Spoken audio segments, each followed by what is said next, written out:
সন্ত ৰামপাল গুৰু মহাৰাজ হৈছে এনে এজন মহাপুৰুষ যিজনে নিজৰ সত্য ভক্তি, তত্ত্ব জ্ঞান, কৰুণা আৰু সেৱাৰ বলত সমাজত এক নতুন আদৰ্শ বলবৎ কৰিছে। সন্ত ৰামপাল গুৰু মহাৰাজৰ নেতৃত্বত তেওঁৰ সকলো সৎলোক আশ্ৰমে কৰা বিস্ময়কৰ সমাজ কল্যাণমূলক কামে সমাজখনক সোণালী ভৱিষ্যতৰ এক নতুন আশা দেখুৱাইছে। সন্ত ৰামপাল গুৰু মহাৰাজৰ পৰা নাম দীক্ষা গ্ৰহণ কৰাৰ পিছত লাখ লাখ লোকৰ কৰ্কট ৰোগ, এইডছ আদি দুৰাৰোগ্য ৰোগ নিৰাময় হ'ল। সন্তজনাৰ জ্ঞানৰ পৰা অনুপ্ৰাণিত হৈ তেওঁৰ অনুগামীসকলে লাখ লাখ ইউনিট ৰক্তদান কৰে। সন্তজনাই লাখ লাখ ভগ্নী কন্যাৰ যৌতুকমুক্ত বিয়াৰ আয়োজন কৰালে। সন্তজনাই লাখ লাখ মানুহক ড্ৰাগছ আসক্তিৰ পৰা মুক্ত কৰিলে। কোটি কোটি ধ্বংসপ্ৰাপ্ত পৰিয়াল শান্তিত লাগিল। সন্তজনাৰ আশ্ৰমত সমাৱেশৰ সময়ত বিনামূলীয়া চকুৰ চিকিৎসা আৰু দন্ত চিকিৎসাৰ ব্যৱস্থা কৰা হয়।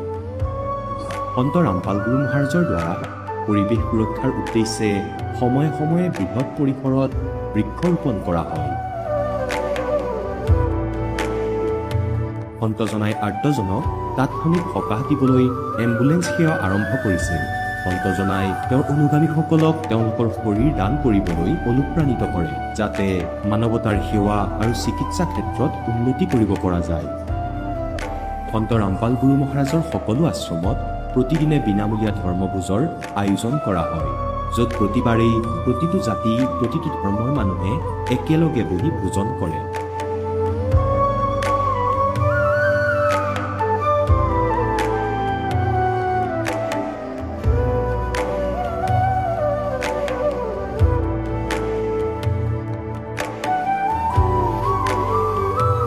সন্ত ৰামপাল গুৰু মহাৰাজৰ আশ্ৰমত সহস্ৰাধিক বৃদ্ধ বৃদ্ধাই শ্ৰদ্ধা আৰু মৰমেৰে জীৱন যাপন কৰাৰ সুযোগ পায়। তেওঁলোকৰ থকা খোৱাৰ আৰু স্বাস্থ্যৰ সম্পূৰ্ণ দায়িত্ব সন্ত ৰামপাল গুৰু মহাৰাজে বহন কৰে। অনাথ শিশুৰ বাবে সন্ত ৰামপাল গুৰু মহাৰাজৰ সকলো আশ্ৰম বিশেষ বৰদানতকৈ কম নহয়, য'ত তেওঁলোকক শিক্ষা, সংস্কাৰ আৰু ভৱিষ্যতৰ বাবে উন্নত সুবিধা প্ৰদান কৰা হয়। বানপানী, ভূমিকম্প বা মহামাৰী যিয়েই নহওক, সন্ত ৰামপাল গুৰু মহাৰাজ আৰু তেওঁৰ অনুগামীসকল সদায় আৰ্তজনৰ বাবে আগ্ৰহী হৈ থাকে। কোভিড মহামাৰীৰ সময়ত সন্ত ৰামপাল গুৰু মহাৰাজৰ আশ্ৰমৰ পৰা কোটি কোটি লোকক খাদ্য, ঔষধ আৰু জীৱন ৰক্ষক সামগ্ৰী যোগান ধৰা হৈছিল। দুখীয়াক সকাহ কৰাই হওক বা যিকোনো শোষিত বা নিপীড়িত শ্ৰেণীৰ অধিকাৰ আৰু মৰ্যাদাৰ বাবে যুঁজ দিয়াই হওক, সন্ত ৰামপাল গুৰু মহাৰাজে সদায় তেওঁলোকৰ সকলো ন্যায্য দাবী চৰকাৰৰ ওচৰলৈ লৈ গৈছে আৰু তেওঁলোকক উপযুক্ত ন্যায় প্ৰদানৰ ক্ষেত্ৰত গুৰুত্বপূৰ্ণ ভূমিকা পালন কৰি আহিছে। সমাজত আধ্যাত্মিক আৰু সামাজিক মূল্যবোধৰ প্ৰতি সজাগতা অনাৰ প্ৰতিটো পদক্ষেপতে সন্ত ৰামপাল গুৰু মহাৰাজ মানৱতাৰ প্ৰকৃত সেৱক হিচাপে প্ৰমাণিত হৈছে।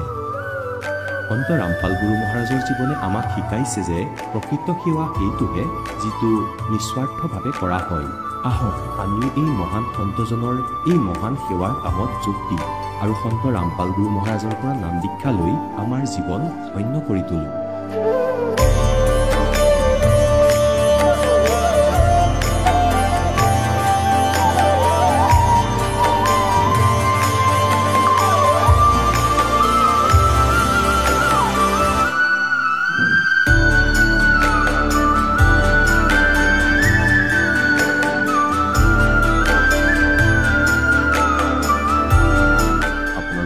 পৰিয়ালৰ সৈতে সৎলোক আশ্ৰমলৈ আন্তৰিকতাৰে আমন্ত্ৰণ জনোৱা হয়।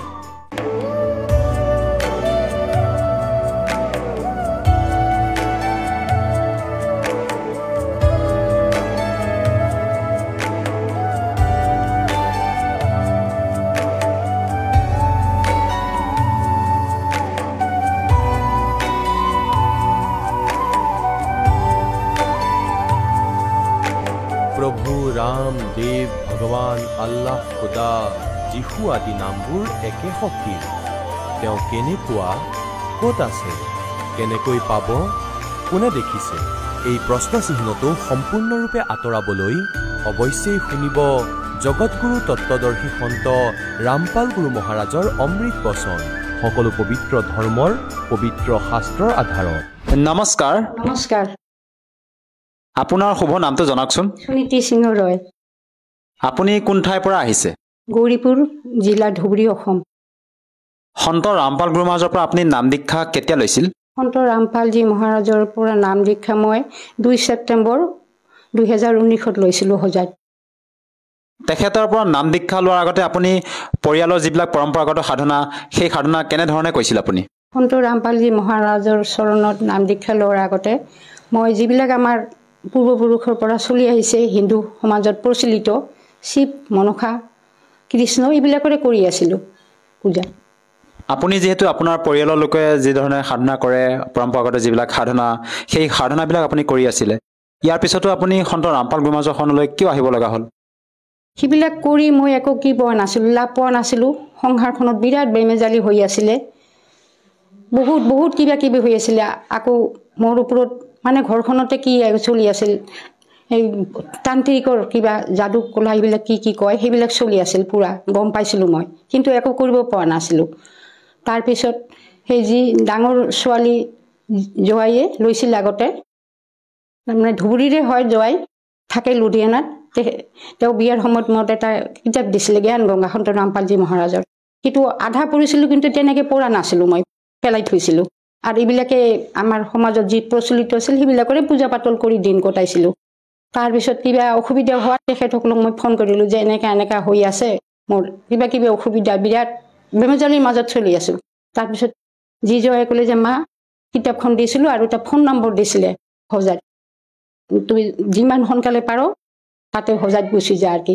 তাৰপিছত তেনেকৈ হোজাইত খুব কষ্টেৰে গৈছিলোঁ মই, কষ্টতে এজনক লগত লৈ গৈ নাম দীক্ষা লৈছিলোঁ, নাম দীক্ষা লৈ আহিছিলোঁ। তাৰ পিছৰে পৰা সন্ত ৰামপালজী মহাৰাজৰ চৰণত মই সেৱা কৰিয়ে আছোঁ। আপুনি যিহেতু জনালে যে আপুনি সন্ত ৰামপাল গুৰু মহাৰাজৰ জ্ঞান গংগা নামৰ পুথিখন আপুনি অধ্যয়ন কৰিছিলে, লগতে আপোনাৰ আত্মীয় এজনে আপোনাক যেতিয়া এই জ্ঞানৰ বিষয়ে অৱগত কৰিলে তাৰপিছতে আপুনি দীক্ষা লৈছে, বৰ্তমান ভক্তি সাধনা কৰি আছে। আপোনাৰ পূৰ্বতে যি আপুনি সমস্যাৰ কথা ক'লে সেই অনুভৱ জানিব বিচাৰিছোঁ, কেনেধৰণৰ সমস্যা আছিলে আপোনাৰ নাম দীক্ষা লোৱাৰ আগতে? কি ক'ম, ঘৰখনত কাজিয়ে পেচাল, কিবা কিবি ঘৰুৱা এইবিলাক, মানে মূৰ গৰম হয়, বেমাৰ নেৰে, ডক্টৰৰ ওচৰত সদায় যাব লগা হৈছিল। কিমান আপোনাৰ কি বেমাৰ হৈছিল? আপোনাৰ কেনেধৰণৰ বেমাৰ? মোৰ 22 বছৰৰ পৰা আজি ডায়েবেটিছ চলি আছিল, হাৰ্টৰো বেমাৰ আছিলে আৰু বিষ আছিলে, তাৰপিছত চকুৰো প্ৰব্লেম আছিলে। সদায় মানে ঔষধ খাব লগা হৈছিল। যেতিয়া মই সন্ত ৰামপালজী মহাৰাজৰ ওচৰত গ'লোঁ তেতিয়া আৰু সিমান ঔষধ ল'ব লগা হোৱা নাই। এতিয়া মাজে মাজে ডায়েবেটিছৰ ঔষধটো খাওঁ আৰু হাৰ্টৰ ডক্টৰকো দেখুৱাওঁ, এনে মই সেই অমৃত জলটো খাওঁ, কেতিয়াবা বেয়া লাগিলে বাবাই সন্ত ৰামপালজী যে দিছিলে সেইটো খাওঁ আৰু সেয়া কৰোঁ। বাবাৰ চৰণত গৈ মই সেয়া কৰোঁ, মই নিমিষতে ঠিক হৈ যাওঁ। আপোনাৰ যি ডায়েবেটিছৰ ৰোগৰ বাবে যি আপোনাৰ সমস্যাত ভুগি আছিলে, আপুনি যেতিয়া ডক্টৰৰ ওচৰলৈ গৈছিলে কিমান বছৰ ধৰি চিকিৎসা কৰিছিলে ডক্টৰৰ ওচৰত? বহুত ক'লো নহয়, 22 বছৰৰ পৰা বহুত দিনলৈকে, আজি 5 বছৰমান হ'ব। তাৰ আগৰ পৰা ধৰক আৰু ঔষধ বেছি নাখাওঁ, 5 বছৰৰ পৰা মাজে মাজে ব্যৱহাৰ কৰোঁ ঔষধটো। আৰু বৰ্তমান আপোনাৰ বয়স কিমান হ'ব? 64। যিহেতু বৰ্তমান আপুনি 64 বছৰ বয়সত ভৰি দিলে আৰু আপুনি আপোনাৰ অনুভৱ আজি দাঙি ধৰিছে আমাৰ দৰ্শকসকলৰ সন্মুখত, আপুনি সন্ত ৰামপাল মহাৰাজৰ পৰা নাম দীক্ষা লোৱাৰ পিছতে আপোনাৰ যি শাৰীৰিক সমস্যা আছিলে সেই সমস্যাবিলাক দূৰ হ'ল, যাক নেকি ডক্টৰে ভাল কৰিব পৰা নাছিলে, আপুনি বিভিন্ন ঔষধ সেৱন কৰিছিলে। এনেকুৱা কি ভক্তিবিধি আপোনাক সন্ত ৰামপাল গুৰু মহাৰাজে প্ৰদান কৰিলে যাৰ দ্বাৰা নেকি আপুনি ইমানবিলাক লাভ পাবলৈ সক্ষম হৈছে? সন্ত ৰামপালজী মহাৰাজে আমাক প্ৰত্যেকখন শাস্ত্ৰ, যেনেকুৱা বেদ, গীতা, পুৰাণ, বাইবেল, সকলোতে আঙুলিৰে প্ৰত্যেকটো শব্দ বা শাৰী লাইন দেখুৱাই দিয়ে। তাতে বুজি পোৱাৰ কোনো অসুবিধা নাথাকে, চবেই বুজি পায়।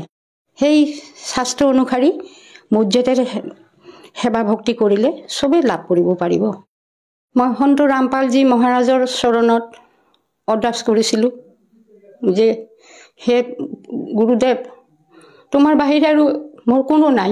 ইমান মই টকা পইচা খৰচ কৰিলোঁ, ইমান হাৰাশাস্তি খাই আছিলোঁ, তেতিয়া ইমান কিবা হোৱা নাছিলোঁ, কিন্তু আজি তোমাৰ চৰণত প্ৰভু সেৱা কৰাৰ লগে লগে মই অলপ আত্মবিশ্বাস আহিল। যিমান মই ভয় খাইছিলোঁ, বৰ্তমানলৈকে মই অকলে থাকোঁ, সেই ভয়টো মোৰ আঁতৰি গৈছে। মই ৰাতি 12টাতো ওলাব পাৰোঁ, এতিয়া 12টাতো ওলাব পাৰোঁ আৰু কাৰো প্ৰতি মই ভূক্ষেপ নকৰোঁ। মোৰ এনেকুৱা এটা আত্মবিশ্বাস আহি গৈছে, দৃঢ় আত্মবিশ্বাসে যাক কয়।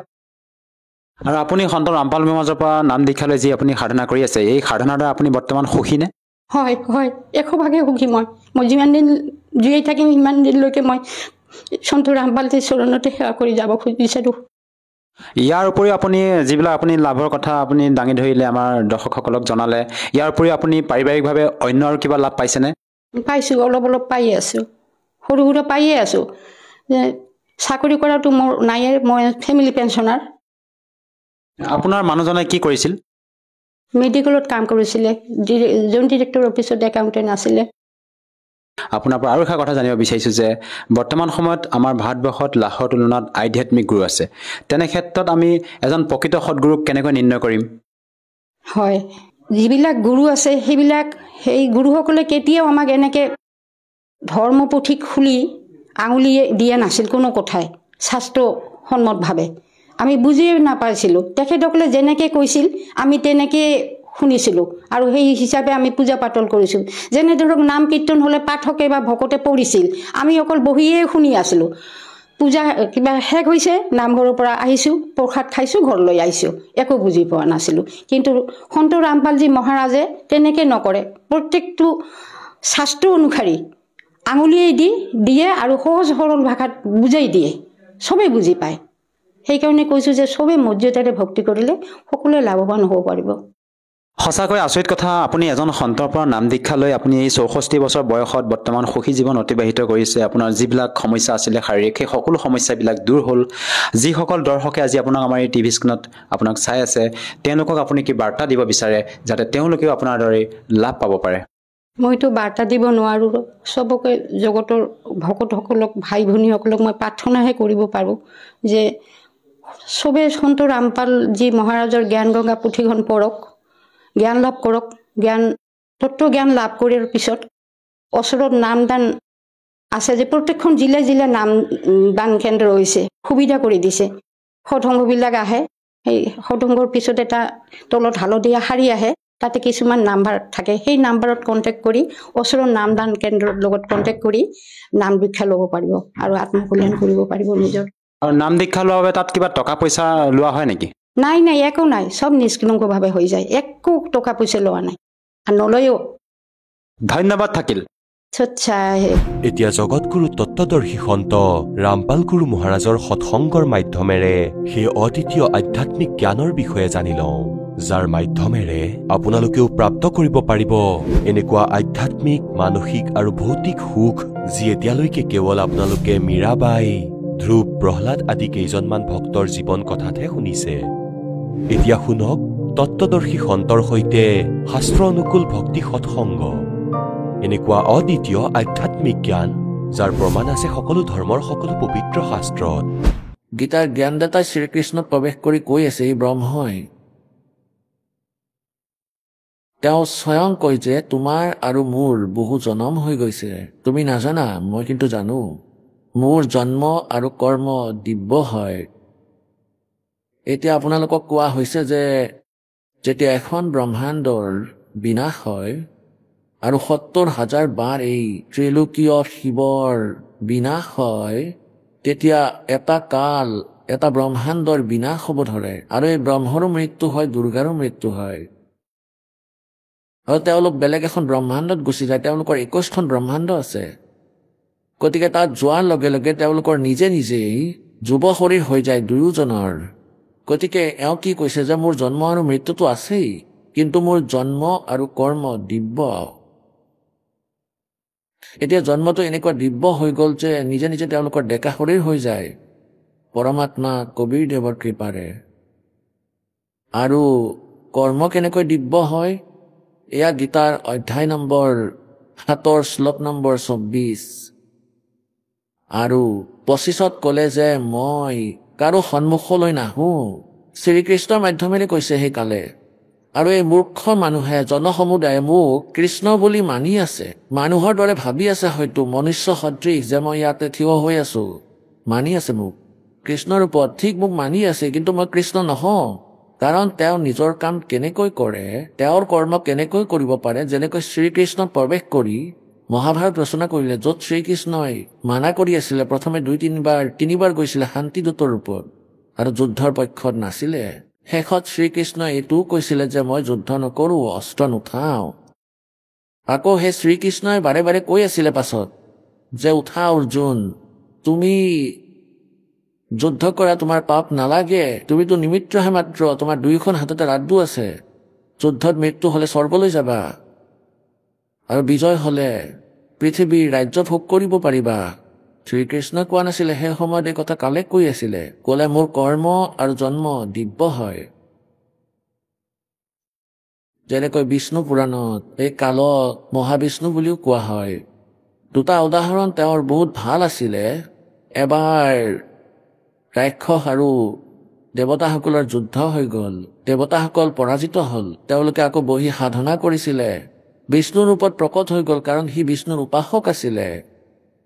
তাক ক'লে যে তুমি চিন্তা নকৰিবা, মই তোমাৰ জয়ৰ বাবে এজন ৰজাৰ শৰীৰত প্ৰৱেশ কৰিম আৰু তেওঁক যুদ্ধৰ বাবে থিয় কৰিম, স্বয়ং সকলোকে মাৰি পেলাম। এনেকৈ তেওঁৰ দিব্য কৰ্ম আৰু জন্ম তেওঁৰ দিব্য হয়, কিন্তু জন্ম মৃত্যু তেওঁৰো হয়, অবিনাশী নহয়। আৰু ব্ৰহ্মা বিষ্ণু মহেশ তিনিওজন নাশবান হয়, অবিনাশী নহয়। এতিয়া পুণ্যাত্মাসকল এই কথাটো খেলি মেলি হৈ যায় যে আজিলৈকে আমি ব্ৰহ্মা বিষ্ণু মহেশ্বৰক অবিনাশী বুলিয়ে শুনিছো, নাশবান বুলি শুনা নাই। প্ৰথমে এইটো কনচেপ্ট ক্লিয়াৰ কৰিব লাগিব যে ব্ৰহ্মা বিষ্ণু মহেশ নাশবান হয়, অবিনাশী নহয়। এওঁ সত্যনাৰায়ণ নহয়, অবিনাশী প্ৰভু নহয়। চাওক, তেওঁৰে ইতিহাসত কোৱা হৈছে, শ্ৰীমদ দেৱী ভাগৱত, গীতা প্ৰেছ গোৰখপুৰৰ পৰা প্ৰকাশিত, সম্পাদক হনুমান প্ৰসাদ পোদ্দাৰ শ্ৰীমানলাল গোস্বামী, গীতা প্ৰেছ গোৰখপুৰৰ পৰা প্ৰকাশিত। ইয়াৰ 123 পৃষ্ঠাত চাই লওক, এইটোৰে গোটেইখিনি স্পষ্ট হৈ যাব। তৃতীয় স্কন্ধ 123 পৃষ্ঠা। ইয়াত চাওক, ভগৱান শ্ৰী বিষ্ণুদেৱে নিজৰ মাতা দুৰ্গাৰ স্তুতি কৰি আছিলে, তুমি শুদ্ধ স্বৰূপা, এই গোটেই সংসাৰ তোমাৰ পৰাই উদ্ভাসিত হৈ আছে। মই ব্ৰহ্মা আৰু শংকৰ আমি সকলো তোমাৰ কৃপাৰ দ্বাৰাই বিদ্যমান হৈ আছো। আমাৰ আবিৰ্ভাৱ মানে জন্ম আৰু তিৰুভাৱ মানে মৃত্যু হয়। আমাৰ জন্ম আৰু মৃত্যু হয়। আমি অবিনাশী নহয়, সেই সত্যনাৰায়ণ নহয়। কেৱল একমাত্ৰ তুমিয়েই নিত্য জগত জননী হয়, প্ৰকৃতি আৰু সনাতনী দেৱী হয়। ইয়াৰ পাছত ভগৱান শংকৰে ক'লে, দেৱী, যদি মহাভাগ বিষ্ণু তোমাৰ দ্বাৰাই প্ৰকট হৈছে, তোমাৰ পৰাই জন্ম লৈছে বিষ্ণুদেৱে, তেন্তে তেওঁৰ পাছত উৎপন্ন হোৱা ব্ৰহ্মাও তোমাৰেই বালক হয়। তেনেহলে মই তমগুণী লীলা কৰোতা শংকৰ তোমাৰ সন্তান নহয় নেকি? অৰ্থাৎ মোৰো সৃষ্টিকৰ্তা তুমিয়েই হয়। শিৱে গোটেই সংসাৰ সৃষ্টি কৰিবলৈ তুমি বৰ চতুৰ। এই সংসাৰৰ সৃষ্টি স্থিতি আৰু সংহাৰত তোমাৰ গুণ সদায় সমৰ্থ। সেই তিনি গুণৰ পৰাই সৃষ্টি হোৱা আমি ব্ৰহ্মা বিষ্ণু আৰু শংকৰ নিয়ম অনুসাৰ কাৰ্যত তৎপৰ হৈ থাকো। এতিয়া পুণ্যাত্মাসকল, ইয়াৰ পৰা 4টা কনচেপ্ট ক্লিয়াৰ হ'ল। নম্বৰ 1, ব্ৰহ্মা বিষ্ণু মহেশ এই তিনিওজন নাশবান হয়, এওঁলোক অবিনাশী নহয়, সত্যনাৰায়ণ নহয়। সত্যনাৰায়ণ মানে অবিনাশী পৰমাত্মা। দ্বিতীয়টো এইটো হ'ল যে দুৰ্গা এওঁলোকৰ মাতৃ আৰু এওঁলোক তেওঁৰ পুত্ৰ। আৰু তৃতীয়টো এইটো হ'ল যে ৰজগুণ ব্ৰহ্মাদেৱ, সদগুণ বিষ্ণুদেৱ, তমগুণ শিৱদেৱ। আৰু চতুৰ্থটো এইটো হ'ল যে তেওঁলোকে কেৱল নিয়ম অনুসাৰে কাৰ্যই কৰিব পাৰে। তেওঁ কাৰোৰে ভাগ্য কম বেছি কৰিব নোৱাৰে। যেনেকুৱাই কৰ্ম কৰিবা তেনেকুৱাই ফল এই ভগৱানে দিব পাৰে। আপোনালোকৰ প্ৰাৰব্ধত যদি দুখ আছে, কাৰণ কষ্ট যি হৈ থাকে, দুখ যি হৈ থাকে, বিপদ আহে, পাপ হয়, এইবোৰ কৰ্মকাণ্ডৰ বাবে। আৰু সুখ হয় পুণ্য কৰ্মৰ পৰা। যদি আপোনালোকৰ ভাগ্যত সুখ আছে, তেন্তে এই সুখো তেওঁলোকে সম্পূৰ্ণ দিব। আৰু যদি আপোনালোকৰ ভাগ্যত দুখ আছে, তেনেহলে দুখো ভৰাই ভৰাই দিব, লাগে আপুনি মৰক বা জীয়ক। আপোনাৰ প্ৰাৰব্ধ কৰ্ম, পাপ কৰ্মত লিখা আছে কষ্টটো আপুনি ভোগ কৰিবই লাগিব। কিন্তু এই সচিদানন্দ ঘন ব্ৰহ্ম, এই পৰম অক্ষৰ ব্ৰহ্ম, কবিৰ পৰমাত্মা, ये कबीर अंगारी असी और बम्भारी असी, सवर ज्योति रतधामा असी। তেওঁ কবিৰ পৰমেশ্বৰ, পৰম অক্ষৰ ব্ৰহ্ম যিজন, তেওঁ পাপৰ বিনাশ কৰোতা হয়। যজুৰ্বেদ অধ্যায় নম্বৰ 8 মন্ত্ৰ নম্বৰ 13 6 বাৰ লিখা আছে, পৰমাত্মাই পাপ নাশ কৰি দিয়ে। নিজৰ সাধকসকলৰ হয়তো আগৰো হ'ব পাৰে, নাইবা বৰ্তমানেই কৰা হওক, তেওঁ পৰমাত্মা, যিয়ে তেওঁৰ সৎ সাধনা কৰে, পৰম সন্তৰ পৰা উপদেশ লয়, তত্ত্বদৰ্শী সন্তৰ শৰণলৈ গুচি যায়, তেওঁলোকৰ দ্বাৰা দিয়া হোৱা যথাৰ্থ মাৰ্গৰ অনুসৰি সাধনা কৰে। সেই সাধকৰ সৰ্ব পাপক এই পৰমেশ্বৰে নাশ কৰি দিয়ে। তেওঁলোকৰ জীৱনত যিবোৰ বাধা আহে সেইবোৰক মৰ্দন কৰি দিয়ে, নষ্ট কৰি পেলাই। তেওঁ কবিৰ হয়, তেওঁ কবি চাহেব হয়। এতিয়া আপোনালোকক দেখুৱাই আছো ঋগ্বেদ, য'ত এই সচিদানন্দ ঘন ব্ৰহ্মৰ বাণীৰ বিষয়ে লিখা আছে যে তেওঁ পৰমাত্মা কবিৰ দেৱ হয়, আৰু তেওঁ নিজৰ নিজ মুখ কমলেৰে বাণী উচ্চাৰণ কৰে। সেই কবিৰ বাণীত সেই তত্ত্ব জ্ঞানক উচ্চাৰণ কৰে, থিয় হৈ জোৰ জোৰকৈ মাত লগাই লগাই কবলৈ আৰম্ভ কৰি দিয়ে।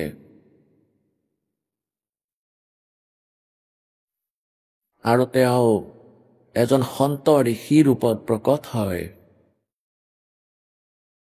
আৰু তেওঁ নিজৰ জ্ঞানক লোকোক্তিৰ মাধ্যমত, কবিতাৰ মাধ্যমত কয়, কবিতাৰ মাধ্যমেৰে বৰ্ণিত কৰে নিজৰ মুখ কমলেৰে।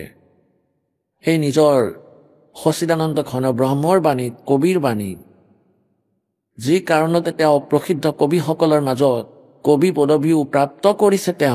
তেওঁ হ'ল কবিৰ দেৱ, তেওঁ অমৰ পুৰুষ হয়।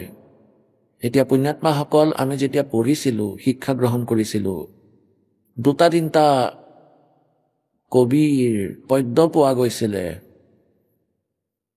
তেওঁলোকৰ কবিতাবোৰতো মিল থকা দেখা যায়, আৰু সকলোৰে কবি পদ প্ৰাপ্ত আছিলে। তেওঁলোকৰ মাজত এজন পৰমেশ্বৰ কবিৰ দেৱো কবি পদবীৰ আছিলে। কিন্তু এতিয়া তেওঁৰ যথাৰ্থ জ্ঞানেৰে তেওঁৰ গোটেই সেই তত্ত্বজ্ঞানত দেখিলো, পঢ়িলো, তেওঁতো ভগৱানো আছিলে। কবি পদবীটো তেওঁৰ প্ৰাপ্ত আছিলেই, তেওঁ পৰমাত্মাও আছিলে, তেওঁতো ভগৱান হয়, আজিও হয়। এতিয়া পুণ্যাত্মাসকল, আৰু এই প্ৰমাণেই পবিত্ৰ বেদে দি আছে। ঋগ্বেদে আপোনালোকৰ এই গোটেই কনচেপ্ট ক্লিয়াৰ কৰি দিব।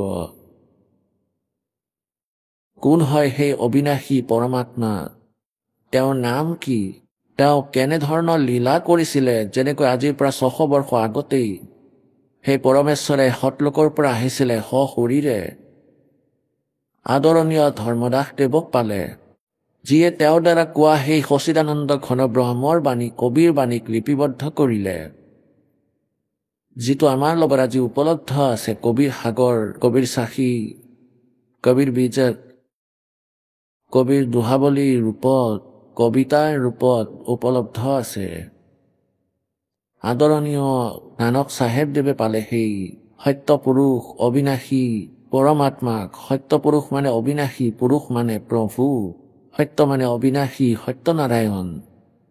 আদৰণীয় মুলুক দাস দেৱক পালে, আদৰণীয় দাদু চাহেবদেৱে পালে, আদৰণীয় গৰীব দাস দেৱ চাহিব, গাঁও চুৰাণী, জিলা জজ্জৰ হাৰিয়ানাবাসী। সেই পৰমেশ্বৰ সচিদানন্দ ঘন ব্ৰহ্ম আহিলে, সৎ লোকৰ পৰা আহিলে। আৰু তাতে চুৰাণী গাঁৱৰ পথাৰত যেতিয়া গৰীব দাস দেৱে 10 বৰ্ষৰ বালকে গৰু চৰাই আছিলে, সেই সময়ত পাইছিলে। আদৰণীয় কিশোৰাক চাহেবদেৱ খেখৰাবাসীয়ে পাইছিলে, যিজন উত্তৰ প্ৰদেশৰ মেৰতত আছিলে। গতিকে এইবোৰ লীলা পৰমাত্মাই, পৰমেক্ষৰ ব্ৰহ্মই কৰিছিলে, আৰু সেইবোৰে আজি বেদে সাক্ষী দি আছে। এয়া চাব ঋগ্বেদ মণ্ডল নম্বৰ 9 সূক্ত নম্বৰ 86 আৰু মন্ত্ৰ নম্বৰ 26। অনুবাদ এওঁলোকৰে হয়। এয়া ক'ৰ পৰা প্ৰকাশিত হৈছে আগতে সেয়া চাওঁ, নহলে আপোনালোকে ভাবিব এওঁ নিজে নিজে কৈ গৈ আছে। ইয়াত চাব, এইটো ইয়াতে আছে, প্ৰকাশক হয় সাৰ্বদেশিক আৰ্য প্ৰতিনিধি সভা, মহৰ্ষি দয়ানন্দ ভৱন, ৰামলীলা ময়দান, নতুন দিল্লীৰ পৰা। এয়া এওঁলোকৰ ফোন আৰু ফেক্সৰ নম্বৰ। ইয়াত চাওক মুদ্ৰক হয় prince offset printers 1510 পটৌদি house Daryaganj নতুন দিল্লী এতিয়া চাব ইয়াৰ ঋগ্বেদ মণ্ডল নম্বৰ 9 সূক্ত নম্বৰ 86 মন্ত্ৰ 26ত কিমান ভালদৰে বৰ্ণিত কৰি দিছে যজ্ঞ কৰা যজমানসকলৰ বাবে সাধনা কৰা সাধকসকলৰ বাবে পৰমাত্মাই সকলো ৰাস্তাকে সুগম কৰি তেওঁলোকৰ বিঘ্নবোৰক মৰ্দন কৰে আৰু তেওঁলোকক পবিত্ৰ কৰি নিজৰ ৰূপক সৰল কৰি ইয়াৰে সিদ্ধ যে পৰমাত্মা সাকাৰ হয় নিজৰ ৰূপক পাতল তেজপুঞ্জৰ বনাই আহে সেই পৰমাত্মা নিজৰ ৰূপক সৰল কৰি সেই কান্তিময়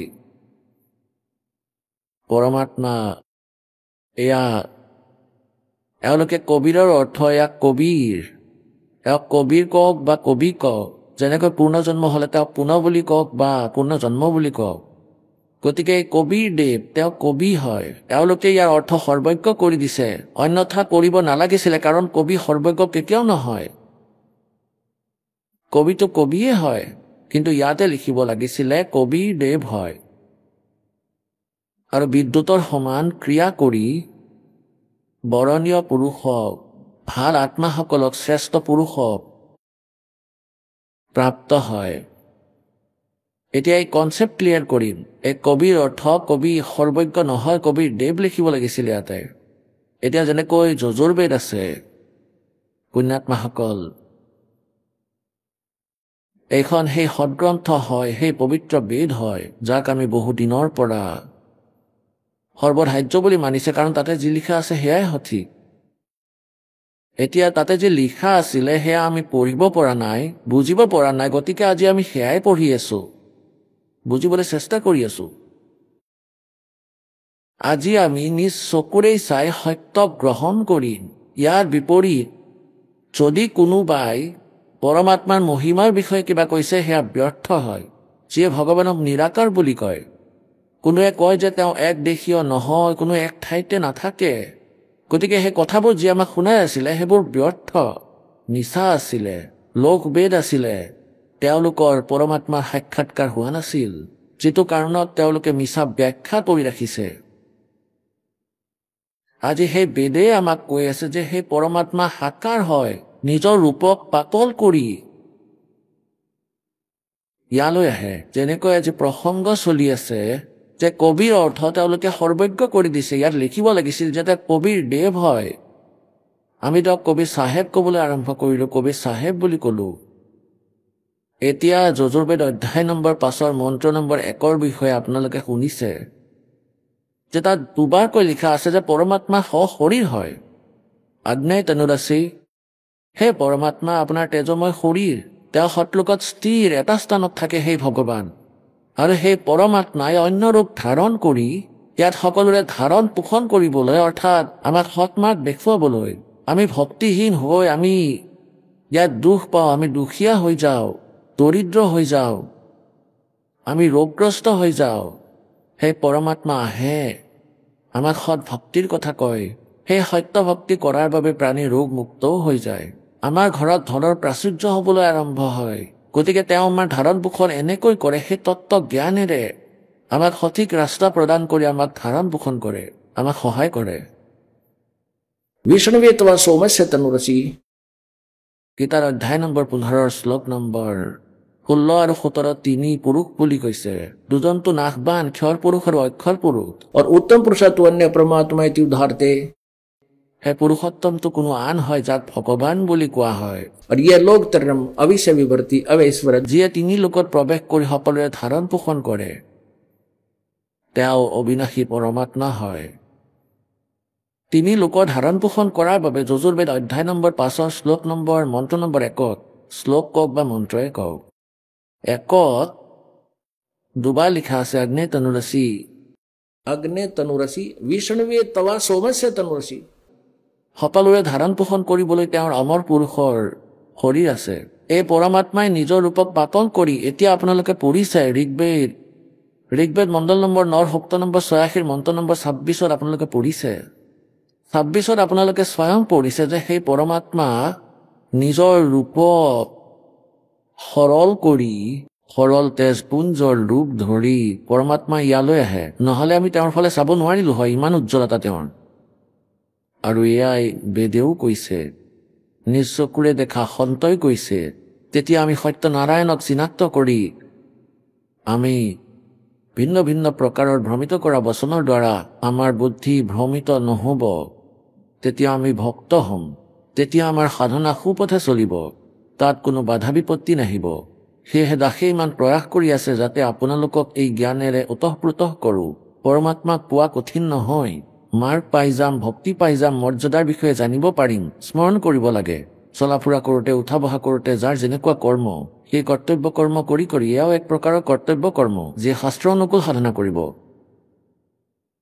পৰমাত্মাক পাই যাব কিন্তু এওঁলোকে আমাক ভ্ৰমিত কৰে যে তোমাৰ এই মাৰ্গ সঠিক নহয় তুমি ভুল সাধনা কৰি আছা তেতিয়া আমি ভ্ৰমিত হৈ পৰোঁ যেতিয়া আমি নিজ চকুৰে দেখিলম সেই জ্ঞানক আৰু সন্তুষ্ট হ'ম তেতিয়া আমি আৰু লৰচৰ নহওঁ তেতিয়াহে আমি ভগত হ'ম নহলে যিকোনোৱে আমাক ভ্ৰমিত কৰি পেলালেহেঁতেন এতিয়া যেনেকৈ ইয়াত লিখা আছে কবি হয় সেই পৰমাত্মা কবিৰ দেৱ তেওঁলোকে কবিৰ অৰ্থ সৰ্বজ্ঞ কৰি দিলে কবিৰ অৰ্থ কবিৰ যেনেকৈ পুনৰ জন্ম জ্বৰ ওপৰত ৰৰ আধা মাত্ৰা যুক্ত হৈ যায় আৰু এয়া সন্ধি বিচ্ছেদ কৰিলে হয়তো দুটা বিসৰ্গ লগোৱা বা আধা ৰ লগাই হসন্ত লগোৱা ইয়াক পুনৰ কোৱা বা পুনঃ কোৱা এতিয়া ইয়াক কবিৰ কোৱা অথবা কবিৰ কোৱা বা কবিৰ কোৱা এই কবিৰৰ অৰ্থ এওঁলোকে সৰ্বজ্ঞ কৰিলে যেনেকৈ যজুৰ্বেদ এতিয়া এয়া যজুৰ্বেদ স্পষ্টভাৱে লিখা আছে ইয়াক আমি ইয়াৰ পৰা আঁতৰাই ইয়াক সন্ধি বিচ্ছেদ কৰি দিওঁ দুটা বিসৰ্গ লগাই দিওঁ এতিয়া য'ত ইয়াত যজু লিখা থাকিব দুটা উপসৰ্গ লগাই তেতিয়াও ই এই যজুৰ্বেদ পুথিৰ কথাই বুজাব এতিয়া চাওক এয়া যজুৰ্বেদ আৰু এয়া মহৰ্ষি দয়ানন্দ সৰস্বতীৰ দ্বাৰা ইয়াৰ অনুবাদ হৈছে প্ৰকাশক সাৰ্বদেশিক আৰ্য প্ৰতিনিধি সভা 2-4 মহৰ্ষি দয়ানন্দ ভৱন ৰামলীলা মৈদান নতুন দিল্লীৰ পৰা মহৰ্ষি দয়ানন্দ সৰস্বতী কৃত 40 অধ্যায় অৰ্থাৎ সম্পূৰ্ণ যজুৰ্বেদ তেখেতে অনুবাদ কৰিছে তেওঁ বেদৰ ৰাইটাৰ নহয় অনলি অনুবাদ কৰ্তাহে ট্ৰান্সলেটৰ মুদ্ৰক হ'ল prince offset printers 1510 পটৌদি house Daryaganj নতুন দিল্লী এতিয়া ইয়াত আপোনালোকক দেখুৱাই আছো 36 নং অধ্যায় এয়া চাব এয়া হ'ল 36 নং অধ্যায় 36 অধ্যায়ম আৰম্ভ ইয়াৰ প্ৰথম মন্ত্ৰত আছে আৰু ইয়াৰ প্ৰথম পংক্তিতেই ৰেচম ৱাচম পৰপদে মনো য়জু পৰপদে য়জুহ এতিয়া ইয়াত চাওক য়জুহ লিখা আছে এতিয়া ইয়াত যজুৰ বুলিও ক'ব পাৰোঁ যজুৰ যেনেকুৱা পুনঃ অথবা পুনৰ গতিকে ইয়াৰ অৰ্থ স্বামী দয়ানন্দই ইয়াত কৰিছে এতিয়া ইয়াত ব্ৰেকেটত যজুহ সংস্কৃতত কেৱল যজুহ লিখা আছে মূল ভাষাত কিন্তু এওঁলোকে ইয়াত যজুৰ বেদ লিখি দিছে এতিয়া যদি ইয়াত ইয়াৰ অৰ্থ কৰিলেহেঁতেন যজ্ঞ স্তুতি প্ৰাপ্ত হয় ইয়াত যদি যজ্ঞৰ স্তুতি লিখিলে হয় তেনেহ'লে যজুৰ্বেদ পুথি বুলিব নোৱাৰিলো হয় গতিকে ইয়াত লিখিবলগীয়া হ'ল যজুৰ্বেদ আমি ইয়াত যজুৰ্বেদ বুলি কওঁ এতিয়া এনেকৈ য'ত কবিৰ লিখা আছে কবিৰ তাত আমি লিখিব লাগিব তেওঁ কবিৰ দেৱ হয় আমি তেওঁ কবিৰ চাহেব বুলি ক'ব ধৰিলোঁ কবিৰ চাহেব আমি আমাৰ লোকেল লেংগুৱেজত মাত্ৰা ইত্যাদিৰ ইমান বিশেষ গুৰুত্ব নিদিওঁ এতিয়া এনেকৈ ইয়াৰ অপভ্ৰংশ হৈ কবিৰ দেৱ হৈ গ'ল ইয়াক সংস্কৃতত কবিৰ দেৱ আৰু দেশীয় ভাষাত আমি কবিৰ চাহেব বুলি ক'ব ধৰিলোঁ দেৱ মানে পৰমেশ্বৰ এতিয়া ইয়াত আকৌ প্ৰসংগ আৰম্ভ হ'ব আমি আকৌ ঋগ্বেদ পঢ়িম ঋগ্বেদ সেইখনেই এটাৰ পৰাই প্ৰকাশিত সৰ্বদেশিক আৰ্য প্ৰতিনিধি সভা আৰু এতিয়া সেইখনে এয়া। আমি আহোঁ এতিয়া ঋগ্বেদ মণ্ডল নম্বৰ 9 সূক্ত নম্বৰ 86 মন্ত্ৰ নম্বৰ 26।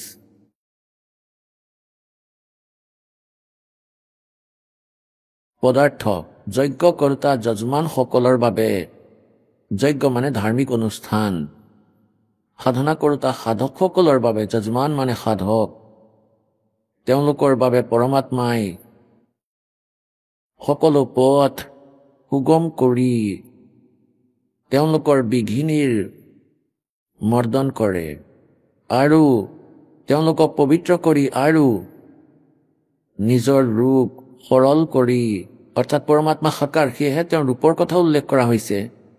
তেওঁ সৰল তেজপুঞ্জৰ ৰূপ ধাৰণ কৰি পৃথিৱীলৈ আহে, সৰল কৰি নিজৰ ৰূপ সৰল কৰি সেই কান্তিময় পৰমাত্মা কবীৰ দেৱ, আমি ইয়াত লিখি ল'ম কবীৰ দেৱ।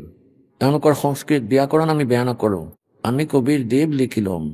আমি তেওঁক কবীৰ দেৱ বুলি ক'বলৈ ধৰিলোঁ, কবীৰ, আৰু দেৱ মানে পৰমেশ্বৰ, দেৱ মানে পৰমেশ্বৰ, কবীৰ চাহেব, আমি তেওঁক কবীৰ চাহেব বুলি ক'ব ধৰিলোঁ। বিদ্যুতৰ সমান সেই কবীৰ দেৱে বিদ্যুতৰ দৰে গতি কৰি বৰণীয় পুৰুষক প্ৰাপ্ত হয়। বৰণীয় মানে শ্ৰেষ্ঠ পুৰুষক তেওঁ শ্ৰেষ্ঠ আত্মাৰ সৈতে আহি লগ কৰে। তেওঁ কি কৰে, তেওঁ ক'ত থাকে ভগৱান? এতিয়া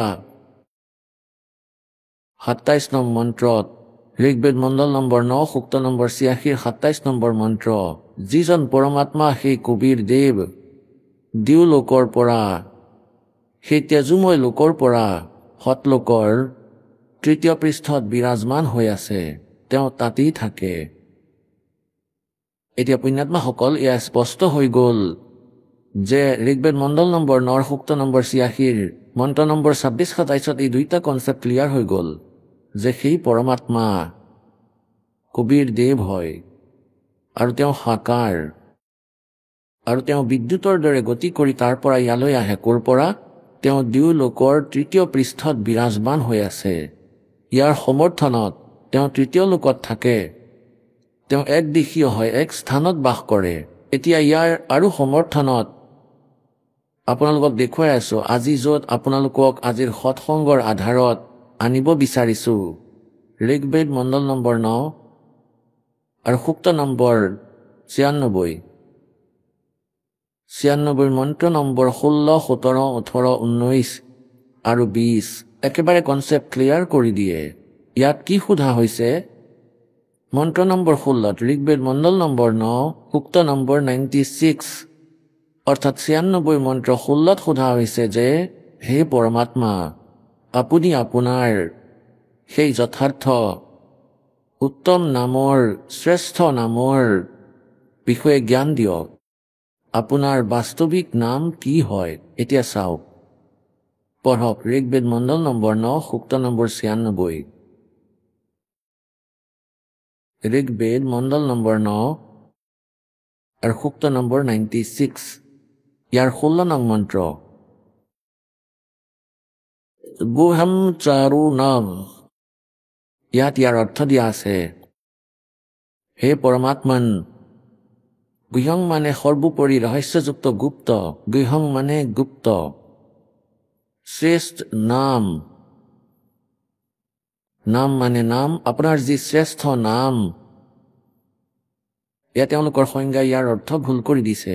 নামৰ অৰ্থ লিখিছে তোমাৰ যি শ্ৰেষ্ঠ সংজ্ঞা, হ'ব লাগিছিল আপোনাৰ যি শ্ৰেষ্ঠ নাম।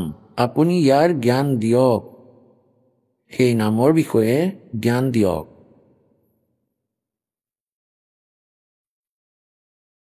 এতিয়া ইয়াত ইয়াৰ জ্ঞানৰ বিষয়ে কৈছে 17 নম্বৰত। 17ত তেওঁৰ নাম কোৱা হৈছে পৰমাত্মাৰ। কি লিখা আছে? शिशुम जगानम हरियंतम मर्जंती सुभंती वहीन मृतोगणेन कबीर गिरभी। ये ऊपर रेला रखे कबीर गिरभी कावेना, और यू कबीर देव संत सोम है, पवित्र अति एति, अत्येति रेभन, रेभन माने गर्जता हुआ। ये देखो रेभन सन गर्जता हुआ। এতিয়া এওঁলোকে ইয়াত ইয়াত লগাব লাগিছিলে ই হ'ল এয়া হ'ল সন্ত সোম পবিত্ৰম অত্যতি ৰেভন কবীৰ আৰু ইয়াৰ কবীৰ গিৰ্ভী কাৰণ এওঁলোকে অনুবাদ কৰিব নোৱাৰিলে আমি বেছিকৈ ইয়াৰ পৰাই ল'ম তেতিয়াহে আমি বুজিব পাৰিম ইয়াত এওঁলোকে এই কবিহৰ অৰ্থ কি কৰি দিলে কবি লোভ কৰি দিলে এয়া কবীৰ গিৰ্ভী এতিয়া ইয়াৰ ৰ কাৰ আঁতৰাই দুটা বিন্দু লগাই দিওঁ এয়া চাওক ৰ আঁতৰাই কবি দুটা বিন্দু লগাই দিলে আৰু গিৰ্ভী মানে বাণীৰ দ্বাৰা এতিয়া আকৌ চাওক আপোনালোক বুদ্ধিমান শিক্ষিত দেৱনাগৰী লিপি সংস্কৃত কোনো পাহাৰ নহয় কবীৰ গিৰ্ভী মানে নিজৰ বাণীৰ দ্বাৰা এয়া নিজে অনুবাদ কৰি আছে আৰু এয়া কবীৰ এয়া লিখা আছে আমি ইয়াত ধৰি লৈছো কবীৰ বাণীৰ দ্বাৰা আৰু এই দ্বিতীয়টো যি কবীৰ আছে ইয়াৰ এওঁলোকে ক'তো বৰ্ণনাই কৰা নাই এওঁলোকে ক'তো এই কবীৰৰ অনুবাদ কৰা নাই এয়া চাওক শিশুম এয়া ব্ৰেকেটত আছে সংস্কৃত শব্দ এয়া চাওক ব্ৰেকেটত এয়া চাওক হাৰিয়াতা এয়া আৰু এয়া চাওক আৰু ক'তো আন কবি নাই এয়া চাওক অনলি এটা কবিহে লৈছে এয়া চাওক এই কাৰণেই এওঁলোকে ভুল অনুবাদ কৰি খিচিৰি বনাই ৰাখিছে এয়া কবিৰ শব্দ আৰু এটা আছে ইয়াৰ অৰ্থ হ'ল শিশুম যজ্ঞানম যিজন পৰমাত্মা ঋগ্বেদ মণ্ডল নম্বৰ 9 সূক্ত নম্বৰ 1 মন্ত্ৰ নম্বৰ 9 যাৰ বিষয়ে কোৱা হৈছে যে তেওঁ শিশুৰূপ ধাৰণ কৰি আহে এতিয়া অলপ চাম ইয়াও দেখুৱাই আছো আপোনালোকক অলপমান ঋগ্বেদ মণ্ডল নম্বৰ 9 সূক্ত নম্বৰ 9 মন্ত্ৰ নম্বৰ 1 এয়া চাব ইয়াত লিখা আছে শিশুৰূপ ধাৰণ কৰি যেতিয়া পৰমাত্মা আহে তেওঁৰ প্ৰতিপালন কুমাৰী গাইৰ দ্বাৰা হয় পাছত তেওঁ ডাঙৰ হৈ নিজৰ জ্ঞান প্ৰচাৰ কৰে ঋগ্বেদ মণ্ডল নম্বৰ 9 সূক্ত নম্বৰ 1 আৰু এয়া মন্ত্ৰ নম্বৰ 9 ইয়াত লিখা আছে এই শিশুম সেই ইমাম মানে সেই এওঁলোকে কৰিছে সৌম্য স্বভাৱৰ পুৰুষ নহয় পৰমেশ্বৰ ওম সেই অমৰ পুৰুষ শিশুম যিয়ে শিশুৰ ৰূপ ধাৰণ কৰি প্ৰকট হয় এই কুমাৰ অৱস্থাতেই অভি মানে সকলো প্ৰকাৰে অধন্য মানে অহিংসনীয় ধেনুৱে মানে গাই অধন্যাৰ অৰ্থ হ'ল কুমাৰী যাক কেতিয়াও সাৰে টাচ কৰা নাই সাৰে উত্তেজিত কৰা নাই অহিংসনীয় এতিয়া অধন্য মানে বিনা ধনাই অৰ্থাৎ যিয়ে গৰ্ভধাৰণ কৰা নাই আৰু অভি মানে কেতিয়াও সৰ্বপ্ৰকাৰে অধন্যা অৰ্থাৎ বিনা ধনাই অৰ্থাৎ কুমাৰী গাইৰ দ্বাৰা তৃপ্ত কৰা হয় এতিয়া এওঁলোকৰ জ্ঞানটো নাছিলেই কিছু শব্দৰ অৰ্থ শুদ্ধ কিছুৰ অৰ্থ ভুল কৰি নিজৰ অনুবাদ কৰি থৈ দিছে জনতা ইয়াক পঢ়িছে আৰু কোনেও একো বুজি পোৱা নাই সেই অমৰ পুৰুষে যিয়ে শিশুৰূপ ধাৰণ কৰি আহে যিয়ে বালক ৰূপ শিশুৰূপ ধাৰণ কৰি প্ৰকট হয় তেওঁ সকলো প্ৰকাৰে অৰ্থাৎ অধন্যা ধেনুৱে অধন্যা ধেনুৱা সৰ্বপ্ৰকাৰে কুমাৰী গাইৰ দ্বাৰা তেওঁৰ প্ৰতিপালন হয় তেওঁৰ পালন পোষণৰ লীলা সেই কুমাৰী গাইৰ দ্বাৰা হয় আহক আমি এতিয়া সেই শ্ৰদ্ধালুসকলৰ অনুভৱবোৰ জানো যিসকলে জগতগুৰু তত্ত্বদৰ্শী সন্ত ৰামপাল গুৰু মহাৰাজৰ পৰা দীক্ষা প্ৰাপ্ত কৰিছে তথা তেওঁ কোৱা ভক্তি মাৰ্গ এওঁলোকে অৱলম্বন কৰি আছে নমস্কাৰ কি নাম হয় আপোনাৰ ভাৱনা সোলাংকি ক'ৰ পৰা আহিছে আপুনি মই পুনেৰ পৰা আহিছো কি কাম কৰে আপুনি মই বৰ্তমান পঢ়ি আছো মোৰ প্লেন গ্ৰেজুৱেচন চলি আছে বিএসসি কৰি আছো আৰু তাৰ লগে লগে মই এভিয়েচন আৰু ট্ৰেভেল মেনেজমেন্টৰ কোৰ্সো কৰি আছো সন্ত ৰামপালদেৱ মহাৰাজৰ লগত কেতিয়াৰ পৰা জড়িত সন্ত ৰামপালদেৱ মহাৰাজৰ লগত মই 2006 পৰা জড়িত সন্ত ৰামপালদেৱ মহাৰাজৰ পৰা নাম দীক্ষা লোৱাৰ আগতে আপোনালোকৰ পাৰিবাৰিক ভক্তিৰ পৰিৱেশ কেনেকুৱা আছিল কি ভক্তি সাধনা কৰিছিলে আপুনি সন্ত ৰামপালদেৱ মহাৰাজৰ শৰণলৈ অহাৰ আগতে মোৰ ককা যিজন শিৱ ভক্ত আছিল বহুত ডাঙৰ তেওঁ এজন পণ্ডিত আছিলে যিয়ে মানে সকলোকে জৰা ফুকা কৰা ইত্যাদি গতিকে আমিও তেওঁকে ফলো কৰিছিলো আৰু আমাৰ কুলদেৱী মাতা মানে দুৰ্গা আছিলে আমি তেওঁৰো সাধনা কৰিছিলো আৰু অন্য যি দেৱ দেৱতা আছিলে তেওঁলোকৰো ভক্তি সাধনা কৰিছিলো তেওঁলোকৰ ব্ৰত ৰাখিছিলো এইবোৰে কৰিছিলো যদি আপুনি সাধনা কৰিয়ে আছিলে তেন্তে সন্ত ৰামপালদেৱ মহাৰাজৰ শৰণলৈ অহাৰ প্ৰয়োজননো কিয় হ'ল? আমি সেই সাধনা কৰি আছিলো, কিন্তু আমি যেতিয়া সন্ত ৰামপালদেৱ মহাৰাজৰ সৎসংগ শুনিলো তেতিয়া আমি গম পালো আমি যিমানবোৰ সাধনা কৰি আছো আমি এই সকলোবোৰ আনৰ কথা শুনিহে কৰিছিলো। তেওঁ ক'লে সেই আধাৰতে কৰিছিলো। আমাৰ একো বেছ নাছিলে, কোনো প্ৰুফ নাছিল যে আমি যিবোৰ কৰি আছিলো তাৰ কিবা প্ৰমাণো আছে। সেইবোৰ আমাৰ শাস্ত্ৰৰ আধাৰত আছেনে?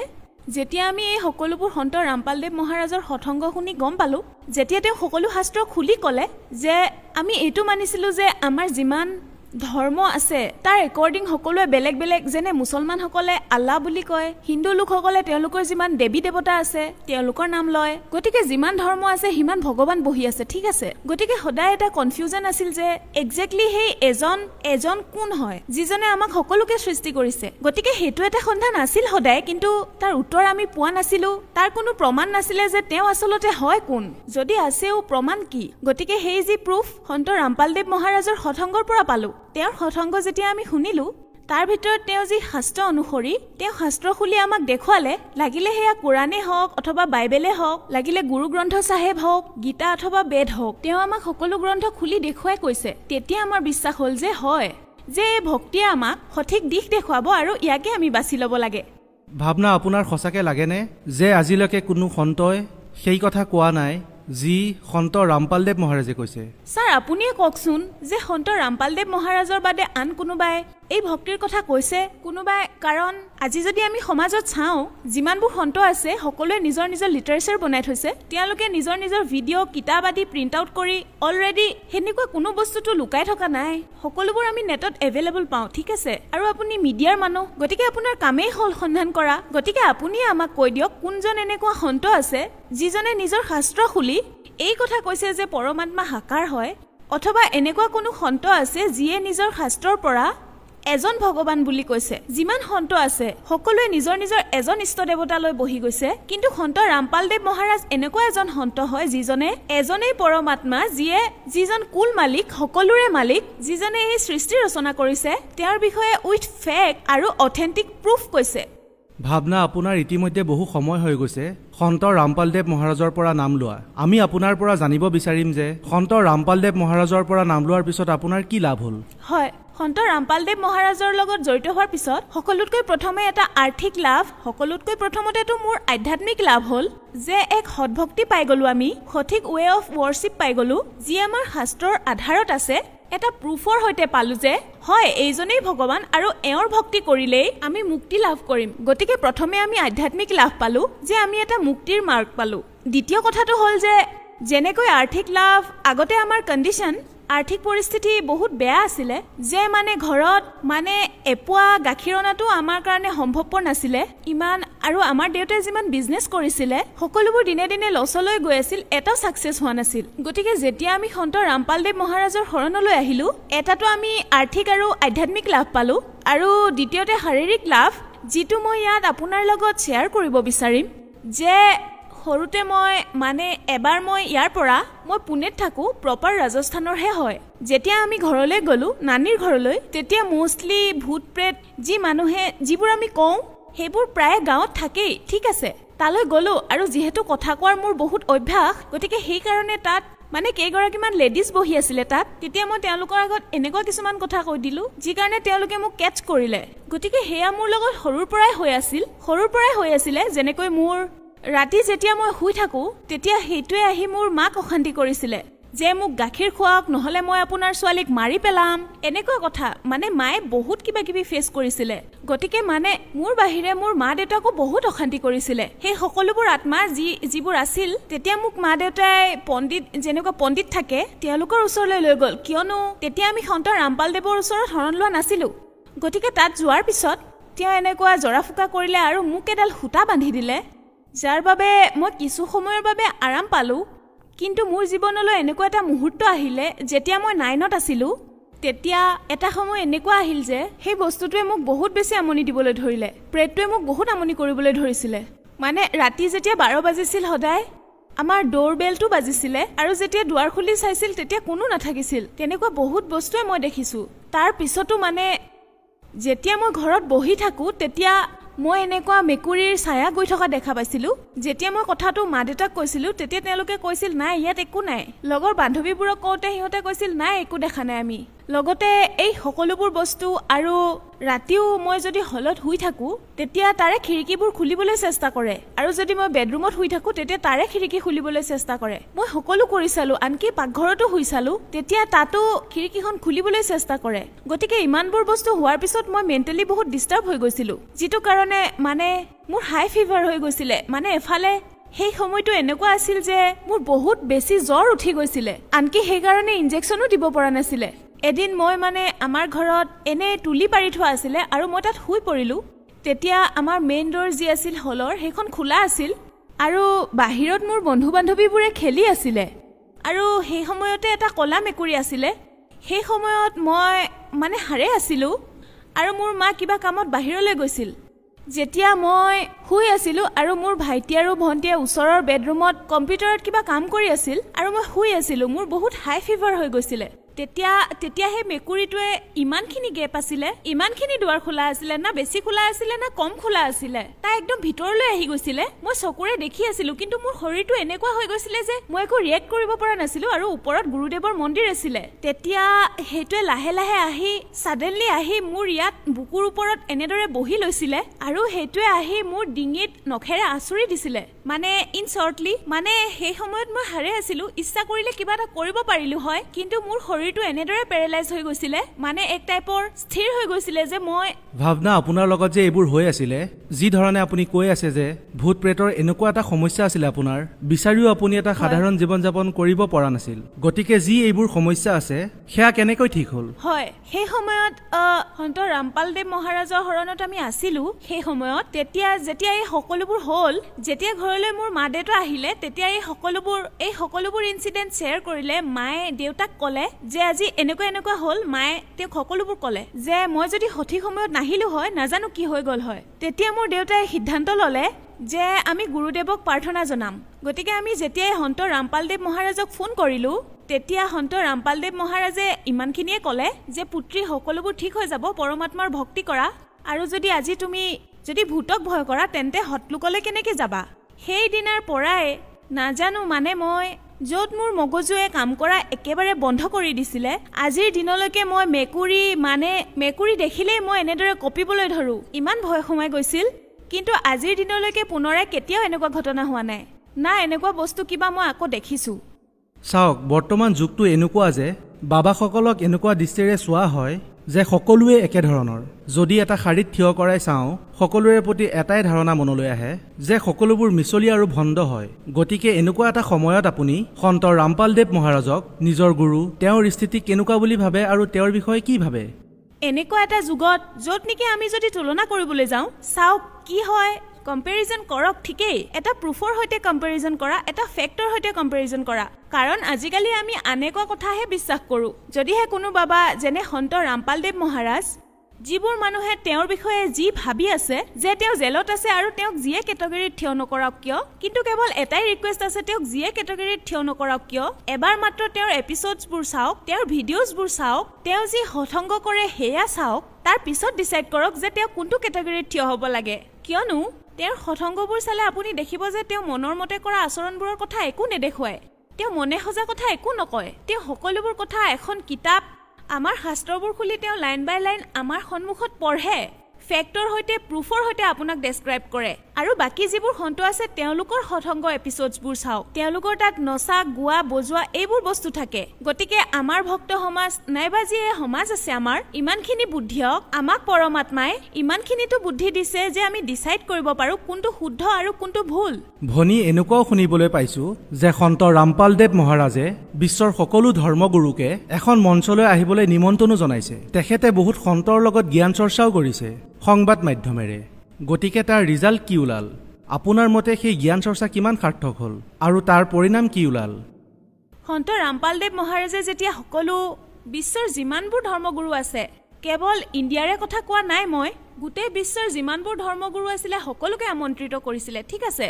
গতিকে যিসকল ইয়ালৈ জ্ঞান চৰ্চা কৰিবলৈ আহিছিল যদিহে তেওঁলোক ৰিয়েল হ'লহেঁতেন আৰু তেওঁলোকৰ ওচৰত সঁচাকৈ জ্ঞান থাকিলেহেঁতেন তেতিয়া সেই ডিবেটখন আৰু আগবাঢ়ি গ'লহেঁতেন কিন্তু তেওঁলোকৰ ওচৰত কিবা ফেক্টৰ সৈতে প্ৰুফৰ সৈতে তেওঁলোকৰ ওচৰত জ্ঞানেই নাছিলে তেতিয়া তেওঁলোকে কি ডিবেট কৰিলে হয় আৰু সেইকাৰণে এই ডিবেটখন বেছি দেৰিলৈকে নচলিলে যিহেতু জ্ঞানে নাই কি ডিবেট কৰিব আপুনি মানে নেকি যে সন্ত ৰামপালদেৱ মহাৰাজে সকলো গুৰুকে নিৰুত্তৰ কৰি দিছে হয় নিশ্চয় সন্ত ৰামপালদেৱ মহাৰাজে সকলোকে নিৰুত্তৰ কৰিছে কিন্তু মনে সজা কথাৰে নহয় তেওঁলোকৰ কিতাপৰ দ্বাৰাই নিজৰে ধৰ্ম হিন্দু ধৰ্ম অথবা আন ধৰ্মৰ তেওঁলোকৰে শাস্ত্ৰবোৰক লৈ নিৰুত্তৰ কৰিছে সন্ত ৰামপালদেৱ মহাৰাজৰ বিষয়ে আৰু কিবা ক'ব বিচাৰে নেকি কাৰণ আপুনি বহু সময় ধৰি সন্ত ৰামপালদেৱ মহাৰাজৰ শৰণত আছে আৰু কিবা লাভৰ বিষয়ে ক'ব বিচাৰে নেকি হয় নিশ্চয় একচুৱেলি যিগৰাকী মোৰ সৰু ভনী তাইৰ মূৰত মানে ইয়াতে অৰ্থাৎ চেণ্ট্ৰেল পাৰ্টত এটা পোক লাগিছিলে যিটোৱে লাহে লাহে ইমান প্ৰগ্ৰেছ কৰিলে যিটোৱে অলমষ্ট তাইৰ গোটেই মগজুখিনি খাই পেলাইছিলে যেতিয়া আমি ডক্টৰৰ ওচৰলৈ গ'লো ডক্টৰে ক'লে যে এই ছোৱালীজনী নাবাচে আৰু বেছি দিন সেই সময়ত তাই বহুত সৰু আছিলে 4 বা 5 বছৰমান হ'ব সেইবাবে ডক্টৰে কৈছিলে তাই নাবাচিব সৰু ছোৱালী মগজুটোনো কিমান ডাঙৰ হ'ব সেইটো অলমষ্ট গোটেই খাই পেলাইছিল আকৌ ডক্টৰে যেতিয়া কৈ দিলে তাই নাবাচিব আমাৰ চিন্তা হ'ল আমি তেতিয়া সন্ত ৰামপালদেৱ মহাৰাজক প্ৰাৰ্থনা কৰিলো তাইক আশ্ৰমলৈ লৈ গ'লো তেতিয়া আশ্ৰমলৈ লৈ যোৱাৰ পিছত গুৰুদেৱে তাইক আশীৰ্বাদ দিলে আৰু তাইক চৰণামৃতৰ এটা বটল দিলে আৰু প্ৰসাদ দিলে আৰু ক'লে ভক্তি কৰা পৰমাত্মাই সকলো ঠিক কৰি দিব তাৰপিছত আমি যেতিয়া হস্পিটেল গ'লো গুৰুদেৱে কৈছিল যে ইয়াৰ লগে লগে ট্ৰিটমেণ্টটো অব্যাহত ৰাখিবলৈ সেইবাবে আমি ট্ৰিটমেণ্ট কৰাই থাকিলো আৰু কিছু মাহৰ পিছতে 1-2 মাহ পিছতে তাই সুস্থ হৈ গ'ল তাই সুস্থ হোৱাৰ পিছত ডক্টৰেও একেবাৰে শ্বকড হৈ গ'ল যে কেনেকৈ এনেকুৱা হ'ল একেই ডক্টৰ তেওঁ শ্বকড হৈ গ'ল তেতিয়া ডক্টৰে ক'লে যে ঠিক আছে ঠিকটো হৈ গৈছা কিন্তু তেওঁৰ চুলি নগজিব কাৰণ হাতৰ তলৰ যি স্কিন আছে একজেক্টলি তেনেকৈ স্কিন তেওঁৰ মূৰত হৈ গৈছিলে তেতিয়া ডক্টৰে কৈছিলে চুলি গজাটো সম্ভৱেই নহয় আমি আকৌ গুৰুদেৱক প্ৰাৰ্থনা কৰিলো যে গুৰুদেৱ ডক্টৰে এনেকৈ কৈছে তেতিয়া গুৰুদেৱে ক'লে যে কিয় নগজিব পৰমাত্মা লগত আছে কিয় ভয় খাইছা আৰু আজি তাইৰ চুলি ভৰিলৈকে পৰা দীঘল ইমান দীঘল চুলি আমাৰ ঘৰত কাৰোৰে নাই ভনী আপোনাৰ পৰা আৰু এটা কথা জানিব বিচাৰিম যে আধ্যাত্মিক লেভেলত যেতিয়া আমি সন্ত ৰামপালদেৱ মহাৰাজৰ বিষয়ে গম লওঁ তেতিয়া লাখ লাখ মানুহ ওলাই পৰে যে তেওঁলোকৰ শাৰীৰিক মানসিক আৰু আৰ্থিক কি ধৰণে তেওঁলোকে লাভ পাইছে তাতে যদি আমি কথা পাতো তেখেতৰ সামাজিক উত্থানৰ বিষয়ে তেতিয়া আমি আপোনাৰ পৰা জানিব বিচাৰিম যে সন্ত ৰামপালদেৱ মহাৰাজৰ সামাজিক উত্থানত তেওঁৰ যোগদান কেনেকুৱা সন্ত ৰামপালদেৱ মহাৰাজৰ সামাজিক উত্থানৰ বিষয়ে যদি আমি কথা পাতো পোনপ্ৰথমেতো মই বহুত ধন্যবাদ জনাব বিচাৰিম কাৰণ তেওঁ যৌতুক প্ৰথাৰ বিৰুদ্ধে যিটো নিয়ম উলিয়ালে অথবা যি এই সিদ্ধান্ত লৈছে যে যৌতুক না ল'ব লাগে না দিব লাগে এইটো কাৰণে মই বহুত ধন্যবাদ ক'ব খুজিম কাৰণ এই সিদ্ধান্তটোৰ বাবে লাখ লাখ ছোৱালী লাখ লাখ জীয়ৰী সুখেৰে থাকিব পাৰিছে অথবা তেওঁলোকৰ দেউতাক সুখেৰে আছে অথবা তেওঁৰ মাক দেউতাক সুখত আছে কিয়নো আজি যদি সমাজত যৌতুকৰ কথা চাবলৈ যায় লাখ লাখ মানুহ এই যৌতুক নামৰ প্ৰথাৰ বাবে পীড়িত কাৰণ প্ৰায় প্ৰতিখন ঘৰতে একোজনী ছোৱালী আছে যাৰ বিয়া তেওঁৰ মাক দেউতাকে দিব লাগে আজিৰ সমাজৰ যুগৰ হিচাপত বহুত বেছি মাত্ৰাত সকলোৱে যৌতুক গোটাবলগীয়া হয় যিটো কাৰণৰ বাবে বহুত দেউতাক আজি কষ্টত আছে দ্বিতীয়টো কথা এইটো যে যি নিচা মুক্তি যিটোৰ প্ৰচাৰ সন্ত ৰামপালদেৱ মহাৰাজে চলাইছে বহুত ভাল ইয়াৰ বাবেও বহুত ডাঙৰ ধন্যবাদ তেওঁক দিব খুজো কিয়নো আজিৰ সমাজলৈ যদি চাই প্ৰায় প্ৰতিজন মানুহে নিচা কৰিবলৈ ধৰিছে প্ৰায় প্ৰতিজন মানুহেই নিচা কৰে কাৰোবাৰ অলপ ষ্ট্ৰেছ আহিলে সি নিচা কৰে কিন্তু সন্ত ৰামপালদেৱ মহাৰাজৰ শৰণলৈ আহি এই যি নিচা মুক্তিৰ প্ৰচাৰ হয় বহুত লাভদায়ক হৈছে শেষৰটো প্ৰশ্ন সন্ত ৰামপালদেৱ মহাৰাজৰ বিষয়ে বিশ্বক আপুনি কি বাৰ্তা দিব বিচাৰে সন্ত ৰামপালদেৱ মহাৰাজৰ বিষয়ে এটা কথাই ক'ব বিচাৰিম যে আজি তেওঁ যি ঠাইত আছে অথবা তেওঁক যিকোনো এটা কেটেগৰীত থিয় কৰাই আপুনি এইটো ভাবে যে হয় যেনেদৰে আন সন্তবোৰ জেলত আছে যিয়ে হওক সেই আধাৰত যদি আপোনালোকে তেওঁক চাই তেতিয়াহ'লে হয়তো এই মনুষ্য জীৱন যিটো বহুত দুৰ্লভ এইটো ৱেষ্ট হ'ব ভাল এইটোৱে আপুনি তেওঁক চোৱাতকৈ মানুহে কয় নহয় নেভাৰ জাজ এ বুক বাই ইটছ কভাৰ গতিকে সেই বুকখনৰ কভাৰটো চাই আপুনি জাজ কৰাৰ আগতে সেই কিতাপখনৰ ভিতৰত চাওক তেওঁ যিমানবোৰ সৎসংগ আছে এপিছড আছে সেইবিলাক চাওক আৰু এই যে মনুষ্য জীৱন সেয়া বাৰে বাৰে নাপায় এবাৰে পায় গতিকে এওঁ শৰণলৈ আহক আৰু নিজৰ কল্যাণ কৰাওক ধন্যবাদ ধন্যবাদ